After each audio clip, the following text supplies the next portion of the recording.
Hi everybody, I'm Tim Hankiewicz, Music Director of Orchestra Iowa. On March 1st and 2nd, we have our Lyrical Journey, our Masterworks IV concert. And it features some of the most stirring music in the symphonic repertoire that I absolutely adore. In many ways, it's about a composer who is not featured on the program. See, Beethoven is sort of like the father figure of many other composers who went off and started their own schools of composition. And the two composers that are featured on this particular concert is Saint-Saëns, French composer, who also kind of established the French school of composition, and of course the person who inherited Beethoven's legacy, Johannes Brahms himself.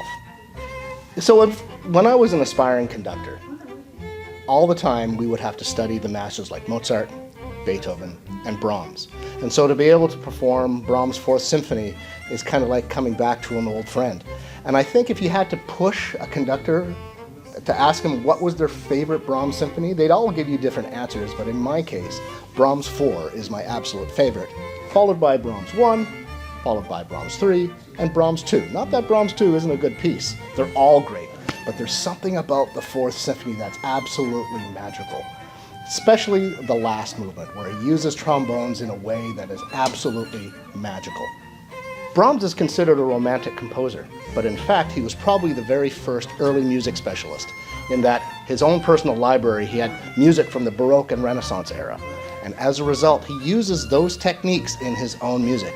So when we get to the fourth movement, you're going to hear a compositional technique that was pioneered in the Renaissance, but reinvented and reinterpreted in a more romantic setting. Something called a passacaglia, where you hear the same bass line and chord progression over and over and over. And over top this, he weaves this amazing tapestry so you don't even know that he's repeating the same figure over and over and over.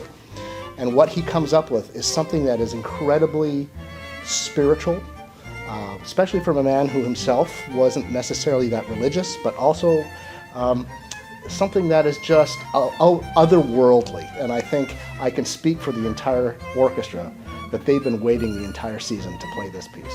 Pianist Lorraine Min will be joining us for this concert, and she'll be performing Saint-Saëns' Fourth Piano Concerto. And once upon a time, the 5 piano concertos of Camille Saint-Saëns were as popular as the 5 piano concertos of Beethoven. And in fact, Saint-Saëns viewed himself as the inheritor of Beethoven's legacy, certainly as a pianist.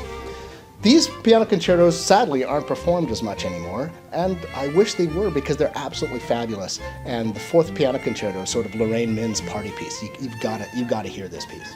So join us on March 1st and 2nd for a Lyrical Journey here at the Paramount Theater on Saturday and CCPA on Sunday. We'll see you there.